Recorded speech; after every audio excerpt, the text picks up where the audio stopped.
Hey cats, it's Ed Midsole Bud here. Switching things up for today's review, I've got the SAUCONY XODUS Ultra 2. Been out on some different terrain on my sort of plentiful trail routes really, there's loads nearby. How does the PWRRRUN PB midsole shape up on some different surfaces? Let's get into it.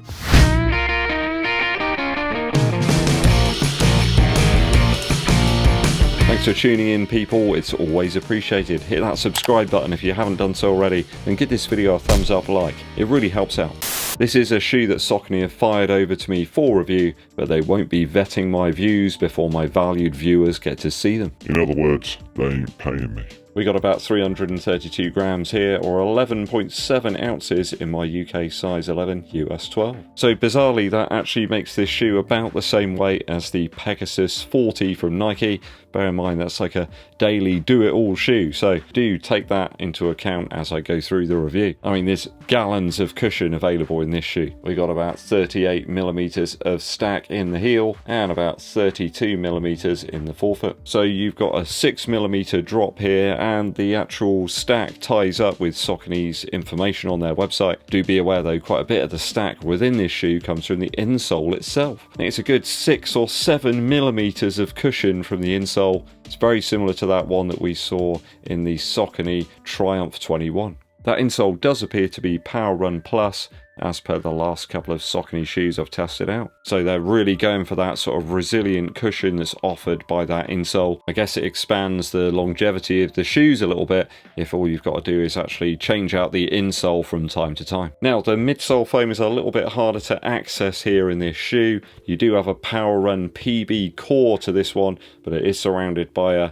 sort of firmer PWRRRUN material. PWRRRUN PB is typically about 20 on the Shore A durometer scale, but the PWRRRUN frame here is coming in at around about 40, so you've got a very different sort of mix of two foams here. I think the insole I measured at about 24 Shore A, which ties in with what we had in the Triumph 21. About 11.9 centimeters in the widest point in the forefoot, and you got about 9.5 centimeters in the widest point in the heel. So there's a nice stable base here for some trail adventuring. We'll kick off the review with the upper first. Upper-wise, I've got to say off the bat, this is the best upper on a trail shoe that I've ever had, and it's not really even close at all. The fit and feel around the shoe is really on point. It flexes in pretty much every place that you want it to flex. Just feels kind of like a road shoe really, but you do have a few areas in the upper here in this SAUCONY shoe that do protect the foot. It's a little bit reinforced around the toe box here, the front section. You also have a huge range of eyelet options here to utilize to really dial in that lockdown over the top of the foot. It really is quite plentiful up there at the top. Extra eyelets and lace loops aplenty. Found it really great. You can dial in the tension just right, and it just doesn't feel like one of those overbuilt trail shoe uppers. It's just lighter reinforcement where it's needed really. I guess if you're going to use it for an ultra where you're going across a range of different surfaces and terrains,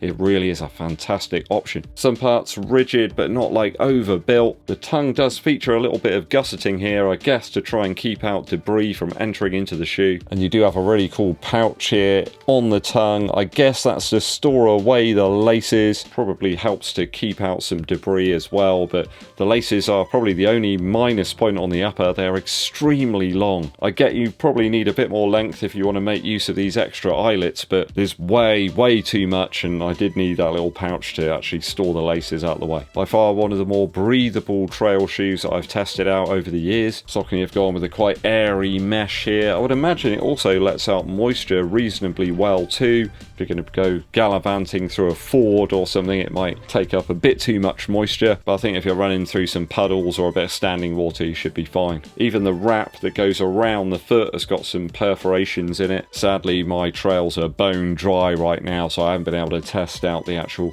water repellent qualities. I really do like the toe box room though that we've got here in the upper. Really nice amount of room width and height wise. I've tested out loads of road shoes that aren't anywhere near as comfortable as this one in the upper. Thankfully, gone are the days of those harsh and sort of very minimal trail trail shoe uppers. They always do that to try and boost durability, but they just don't really feel very inviting to put on. A modern adventure shoe is something to behold, and that's what we've got here. So the uppers adding very little weight to this one at all. Aside from the overly long laces, I'll give it a 2.8 out of 3 after my initial runs for the upper. Midsole now. Midsole wise, we've got a big combo to discuss here. The PWRRUN PB material that's in the core of the shoe really is noticeable when you get it on foot. Couple that with that really cushioned insole as well, and it is a heavenly sort of feel. I think they've used PWRRUN PB within the core here because it's just so light, and I found over more miles that it's actually broken in a little bit and the shoe's got more and more comfortable the more I've used it. I think that core is there to present a nice underfoot feel, and then you've got the actual PWRRUN frame to everything that just kind of glues it all together. I think a lot of the heavy lifting here is actually done by that insole, but hey, that's okay, it works. Might be a strange sort of combination, but all the pieces go together. With all that compression and comfortable underfoot feel, you might think the Exodus Ultra 2 would be unstable, maybe even inconsistent on uneven trail surfaces.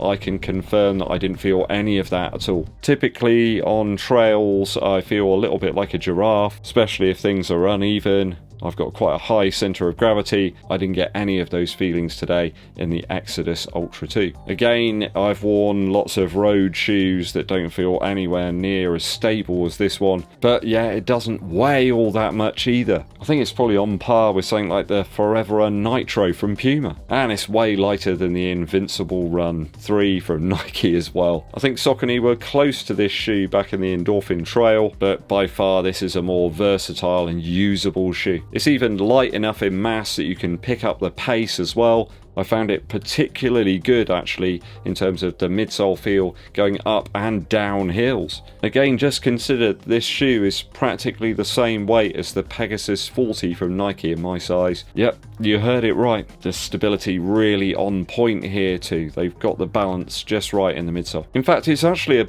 bit more like a maximally cushioned Vomero 16. It's using the same type of combo of foams, and you've got practically the same shoe really, but in trail form. That core part of the midsole provides a really nice rebound when your foot strikes into it. It's a really nice bounce actually as your foot leaves the floor, without it being too random or overly energized. It's a really nice measured package, this one from Saucony, a really big surprise. I've even opted to wear it on commute walks into work, and people have commented on how nice the shoe looks. Feels good just sort of walking as well, if you're going to do some sort of slower paced hikes, or perhaps you're just pulling back the pace. On gravel, you know, particularly, it still felt nice and stable. Did enjoy the sensation going downhill as well. The foam combination seems to really absorb that impact. Doesn't feel too sort of spongy. We've got no real need here for a rigid plate underfoot. That nice firm cage just keeps everything under control. Way better than a whole bunch of road shoes that I've tried as well on road, even though that's not its main use case. I'll give this a 2.8 out of 3 for the midsole after my initial runs, though do remember that part of the charm here is in that insole, you know, a good 6 or 7 millimeters of it. Will that feel disappear a little bit too quickly? It remains to be seen.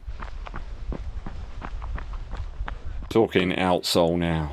Really enjoying the power track lugs here on the outsole of the Exodus Ultra 2. The height absolutely spot on for a sort of multi-trail kind of route. I've measured the lugs to be approximately 4 to 5 millimeters in depth. I found they work superbly well on loose gravel and stone. They dig really nicely into the forest floor. Felt really good with traction and grip on some compacted dirt. Good on the exposed tree roots and some of that loose kind of woodland debris. And believe it or not, it even works well on some wooden decking through part of my trail route. On harder, dried out grassy areas with cracked mud, they felt assured. And I'm very impressed so far with the showing. I think if you've got a run commute to your local trail, maybe like a mile or two, you won't have any misgivings here. They work really well on road and pavement too. Doesn't feel like overly hard or harsh, and better traction than a lot of road shoes. Some trail outsoles can feel oddly inconsistent on sort of more standard hard surfaces,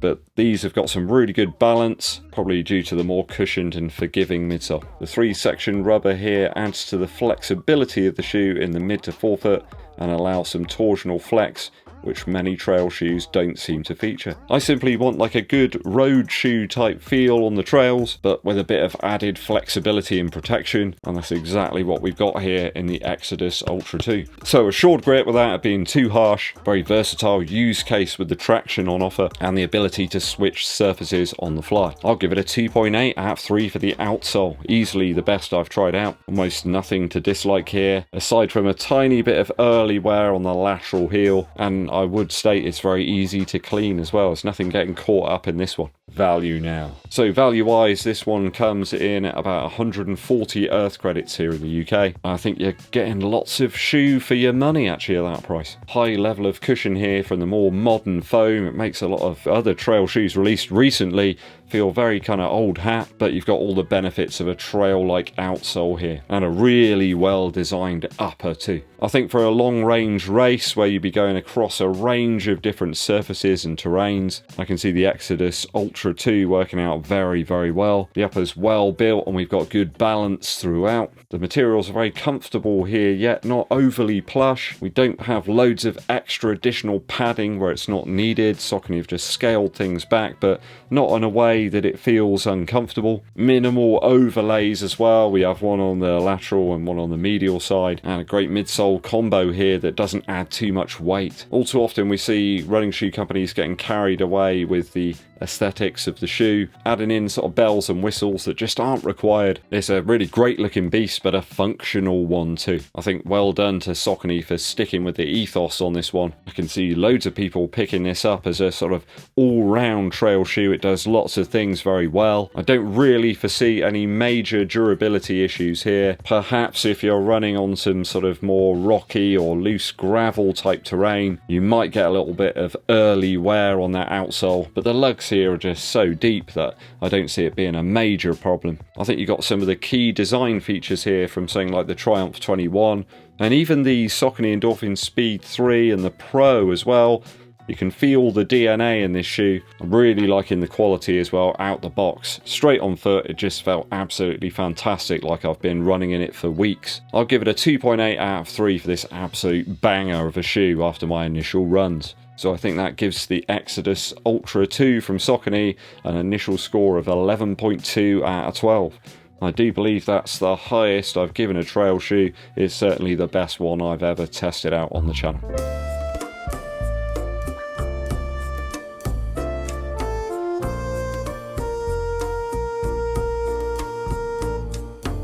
Have you tested out the Saucony Exodus Ultra 2? What did you make of it? Was your initial experience as great as mine? Let me know your experiences in some Saucony trail shoes down in the comments. Looking forward to running around in the forest with the squirrels in that one quite often over the summer.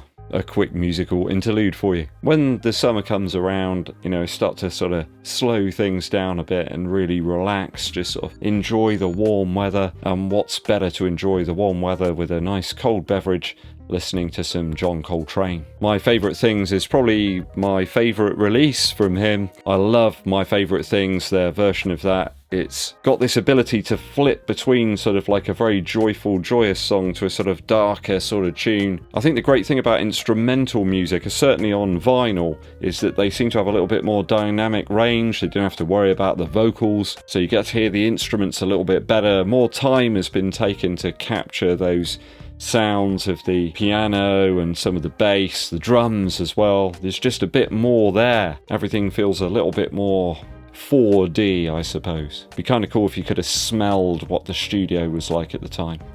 Or maybe not, actually. Absolutely go and check out some John Coltrane though. One of my inspirations really for some of my guitar playing. You can learn a lot by listening to some really good jazz music. John Coltrane with My Favourite Things. Thanks for tuning in, people. It is always appreciated. Help us to get towards 50,000 subscribers by hitting that subscribe button and clicking the bell for notifications. Also give this video a thumbs up, like, and share it with your running buddies. My name's Eddbud, and I'll be seeing you